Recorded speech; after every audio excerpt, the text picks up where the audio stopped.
दोसावा के मिले। अरे मायरे बड़ी दर्द हम कहनी केहू के ना दिले लेके आइल रह दोसावा के मिले।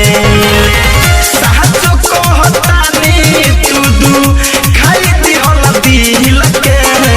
साचो कहतानी तू दू खाई दिहल दिल के। तू दिहल सील तोहनी दुनू जाने मिल के।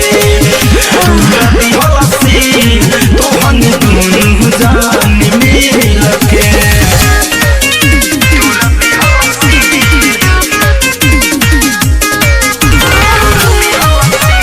कृष्णा रिकॉर्डिंग स्टूडियो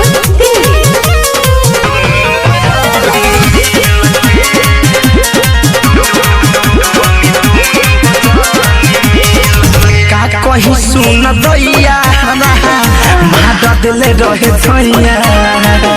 काम तू कैल है ऐसन करी ना कौन मुदैया।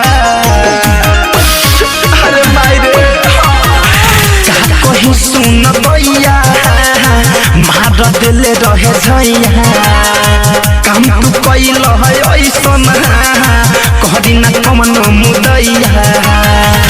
मिले हम सखी के साइकिल से मिले रहनी हम सखी के साइकिल से।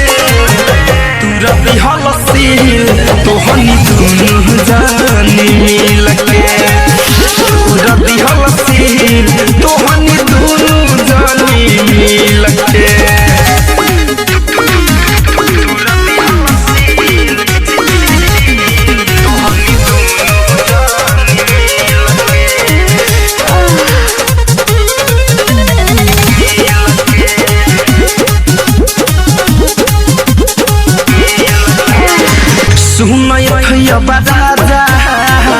देहले बड़ा बड़ी साजा साथ में रंजित गरीबी उठैले बाद माजा।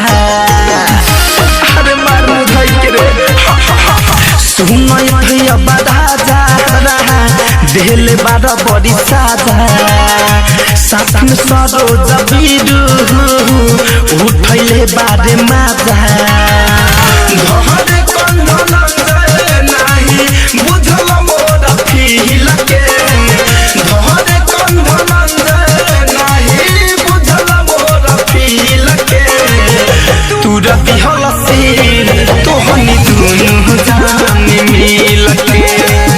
तू दिहल सील तोहनी दुनू जाने मिल के। हम कहनी केहू के ना दिले लेके आइल रह दोसावा के मिले। तू दू खाई दिहल दिल के। साचो कहतानी तू दू खाई दिहल दिल के। तू दिहल सील तोहनी दुनू जानी मिल के। तू दिहल सील तोहनी दुनू जानी मिल के। अब नाती तोनी से कोई मिले ना।